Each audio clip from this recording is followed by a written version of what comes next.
Okay, so hello everybody, we're back with our podcast, and for those of you who were very worried, Caiti's okay, I'm fine. she's alive. It was a little bit dramatic last week, wasn't it? It was. I was just trying to bring some drama to the podcast. Come on, Coronation Street round Yeah, here. keep hanging. Get them to listen again. Yeah, listen in again next week. Is Caiti still alive? No, Yeah. I'm alive and well. Everything was fine. Took an antihistamine and recovered swiftly. So we've just been out and about. The cafe that we went to last week had a significant lack of cake. Disappointing. Disappointing lack of Shame. cake. So Not we've much come cake. up the road a little bit. Not how meanwhile on the Falklands do things. No. But look who's back. Hello, how are we doing? I've come and joined in on Ladies' Hour, apparently. Thomas is back. Come to bring some balance. We've just done the most journalistic thing we've done all week, I think. Just got a press release about, and I'm going to call it a drug bust because if we're going to be the only tabloidy thing in the Falklands, absolutely. Got a press release this morning from the Royal Falkland Islands Police regarding 3 men arrested in connection to a drug case. So. Did a little bit of reporting, spoke to a couple of local people, tried to gather a bit more information, and took 4 of us to film a small piece of camera outside. Got mobile journalism. Yeah, we 4 went. of us on mobile journalism. But admittedly, we needed it because there was you obviously on camera. We use a like a little gadget thing that plugs a microphone into the phone, which is quite heavy. And pulls on the cable. So you need someone to hold that bit up, someone to hold the iographer. I acted as the And shelf. can we say it's an iographer, Not an iconographer? There was some debate this morning over how it was actually said. Yeah, that was me. It's Friday. We've been saying iconographer for a while, but actually, It's just too many letters in that Yeah. word. Icographer. I can't even Iographer. say it.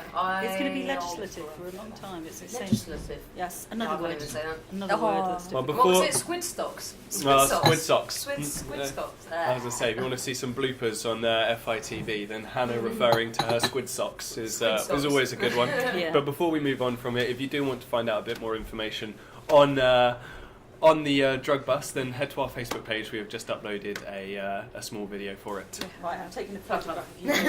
Of course, shameless plugging.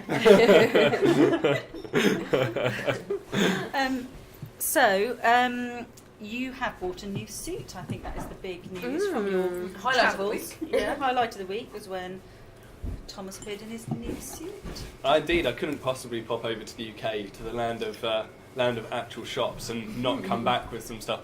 I got there and I was persuaded. I persuaded myself in the build up to it that I was going to go and buy a suit.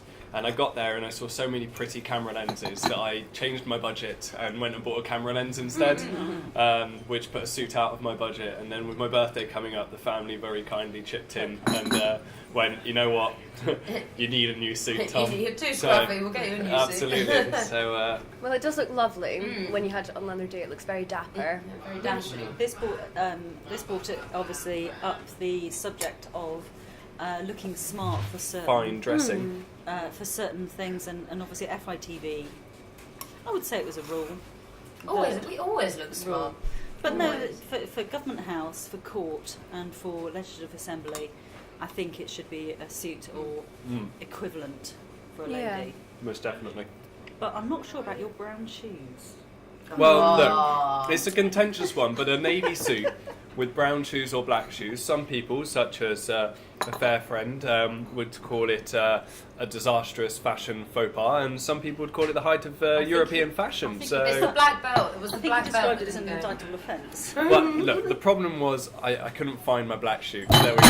I'm gonna disaster on the No, it's coffee all right, table. it's all right. We're just in shock about you wearing brown shoes, a Yeah. black belt, and a navy Smash. suit. I was going to write a blog once called "Serious Men Don't Wear Brown Shoes." Well, and evidently yeah. I'm not a serious man. Oh. I was walking through New York. That sounds really jet set. It was the number of people.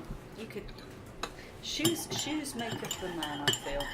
I think especially for men, because I think in a female outfit you can flourish up in lots of different ways, but men need to do the basics and then they need to do them well.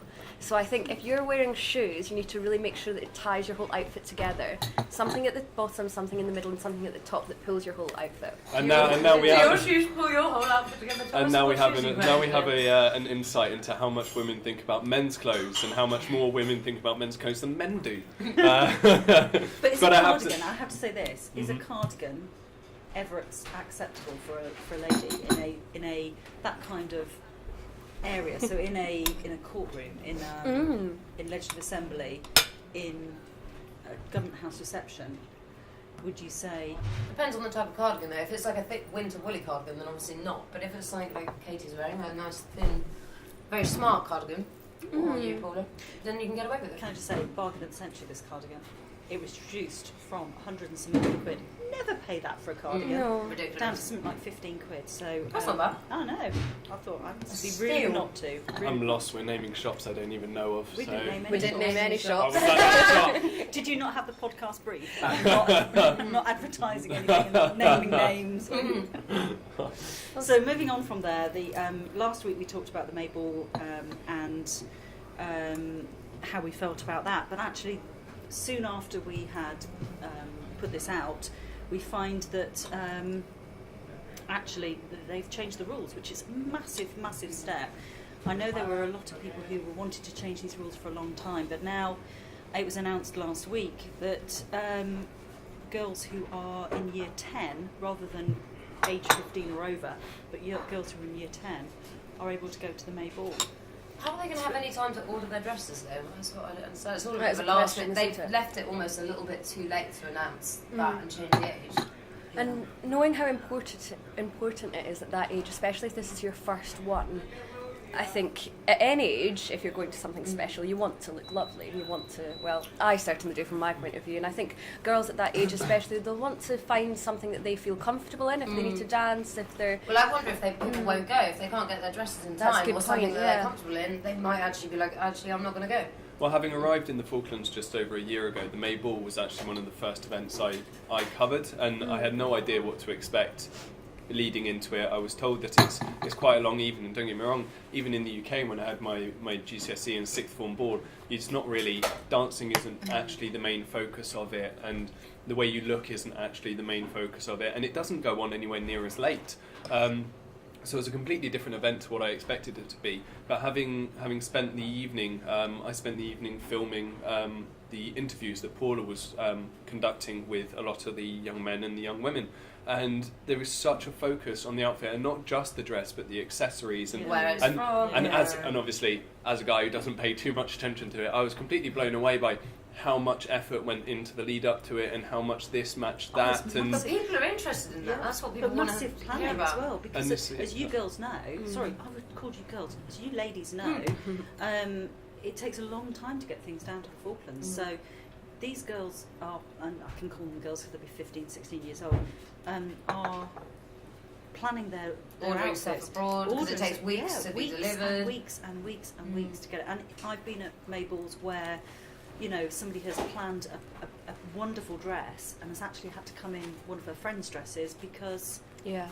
But I think the reason though it's so important to kind of sort out the dress and stuff is because it's mainly judged on the way they look as well. Do you know? Which I don't think is 100% I don't know. I think on their dancing skills it's and the way they dancing look. skills, and it's well, I don't know. I mean, previous years that we've filmed, there was one year, and there was a young lady who smiled and laughed her way through the whole evening. She danced every dance, and she had a fantastic time. And immediately we said she's going to win because she enjoyed herself so much. She had the most beautiful smile, and it was her who won. Do you not think that's partly, if you're smiling and laughing and having a good time, and as we say, that's often how they judge who's going to win at Mayball, do you not think that's because you feel comfortable in what you're wearing? I guess so, yeah. We were Yeah. talking about being a really bad feminist earlier. A guilty feminist. Guilty feminist. Here we go.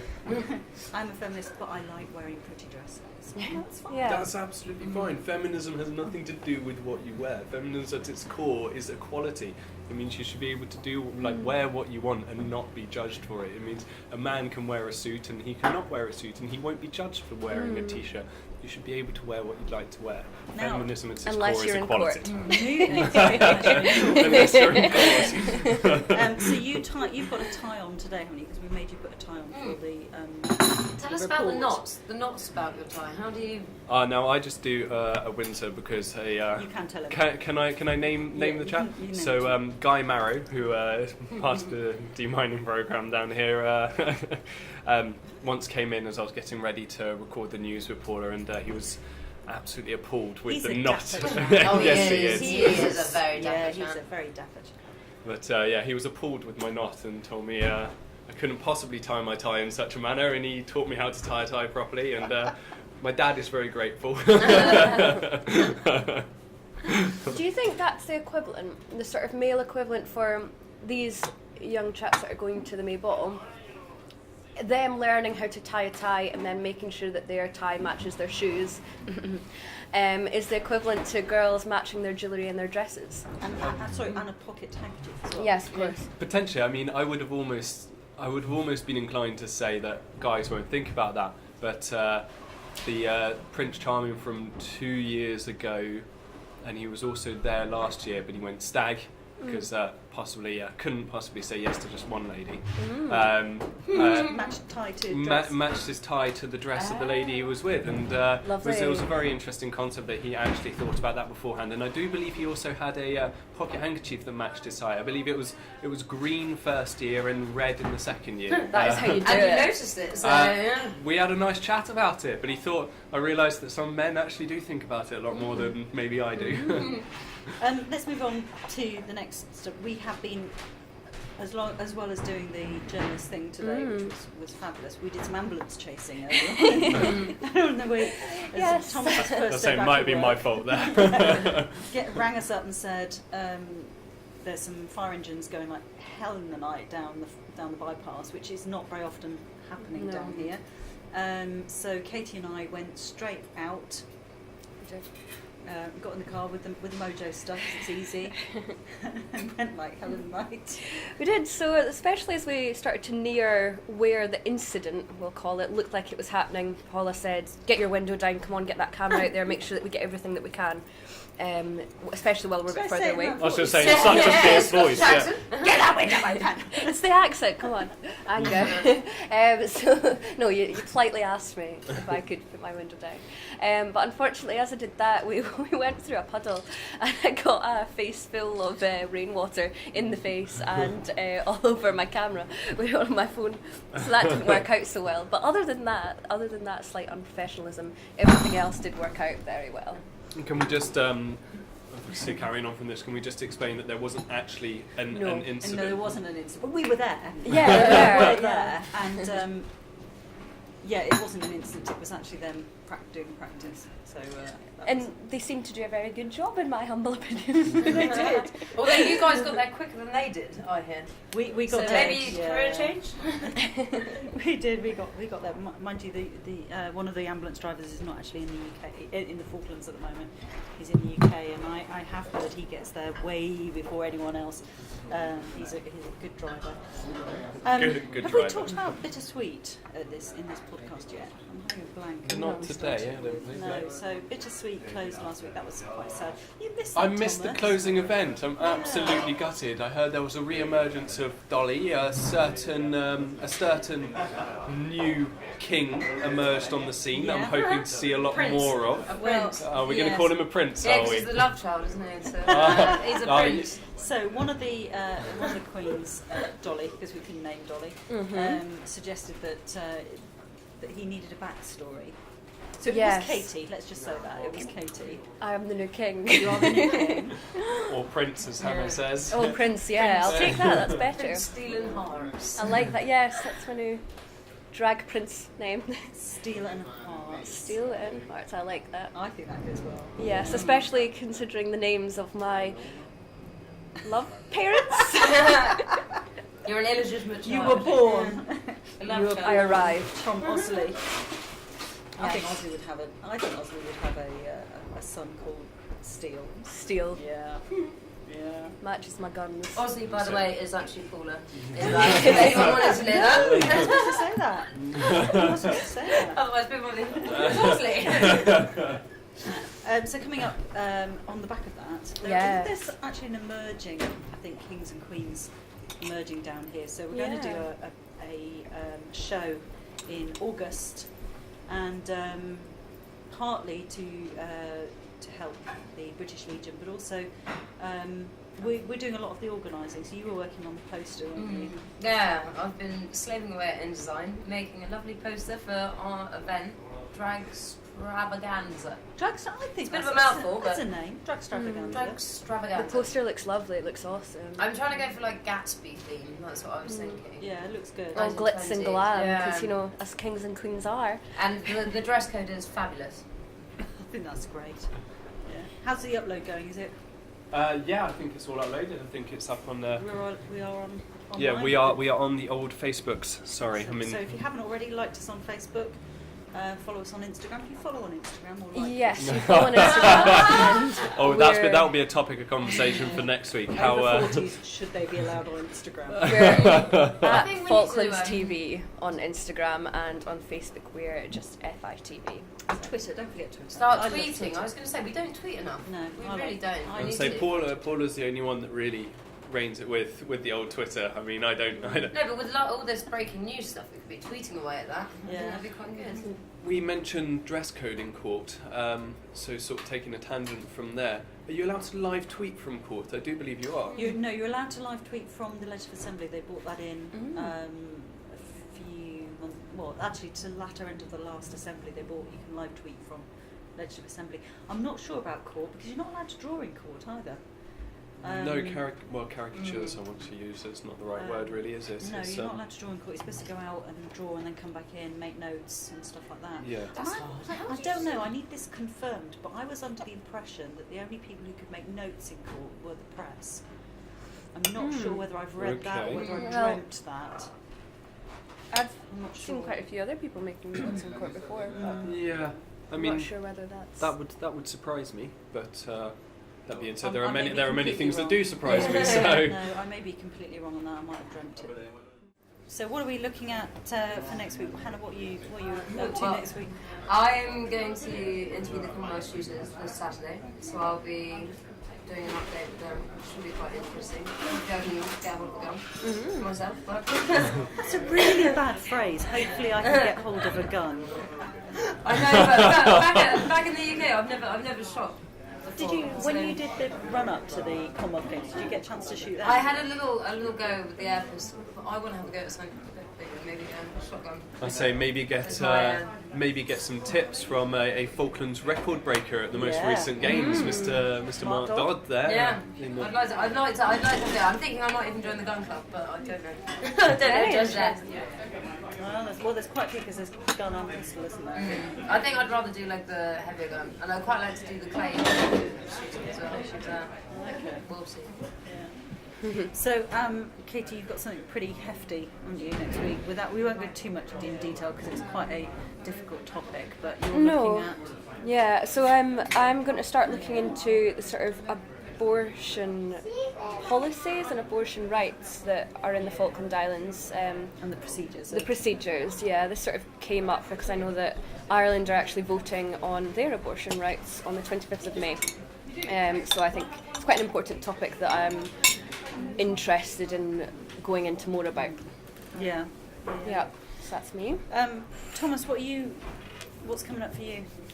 So I'm focusing a lot more on like the production side at the moment of FITV. As some of you may know, we don't just do local news. We try and expand out, especially lend our services, get employed by local companies, try and make some promotional videos for them. So You're just doing finished. a promotional video which you can't say any more about. Which I can't say any more about. I did do one. One I can talk about is one for the fishing companies that's about to get That was wonderful. Yes, indeed. So it was for the Falkland Islands Fishing Companies Association, and it went to an international fishing conference in Brussels a couple of weeks ago, and it's going to be deployed locally as well to try and teach the local people, give the local people a bit more knowledge into actually what happens behind the scenes for the fishing companies. And that will be getting a launch in Stanley in a couple of weeks' time. They said they were just about to get in touch with me with the date. So if you'd like to come down and see that, find out a little bit more about Falklands fishing. You've got some really nice shots in there, didn't you? Yeah, actually on vessels and underwater and all sorts. Yeah, so utilised the array of equipment that we're building up at the moment in the office. So some beautiful drone shots of some of the jiggers and trawlers coming in and out of Falklands waters. A couple of friends very kindly took some of our camera equipment on board, some of the newer vessels, especially to see how the triage process works. Honestly, it was really, really interesting. Yeah. News-wise, going to be doing a piece on copyright, hopefully soon, busting the myth about a lack of copyright law in the Falklands. That so much. There's no copyright in the Falklands. Yes, there is. Which is why when we came into this establishment, the first thing we had to say was, "Please, can you turn off the radio?" Exactly. Yeah. Simple things like that are something that you wouldn't necessarily think about that TV and radio stations have to go through, but you do. You need to make sure that you're covering all those grounds. Yeah, and a lot of money as well. And one of the big things in the Falklands is there are some fantastic photographers down here, and a lot of them post their pictures on Facebook.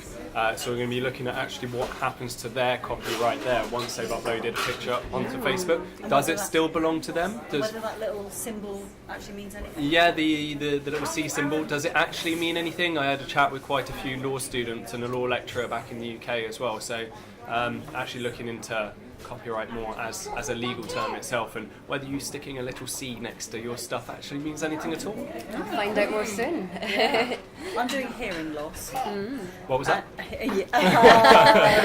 The old joke. You're the worst. You missed me. So we may or may not do some signing next week, we'll see. Okay, that about wraps it up for this week. Another successful podcast. Are we online, I think? Oh, we're online. Yeah, so our little piece to camera report, breaking news, is now on our Facebook feed, and you can follow us on Twitter and Instagram, Falklands TV, and Facebook at FITV. Excellent. And so join us next week. If you've got any comments you'd like to make about this podcast, or subjects or cake you'd like us to eat while we're doing this, please email us on news@fitv.co.fk. We'll see you next week. See you next week. Bye.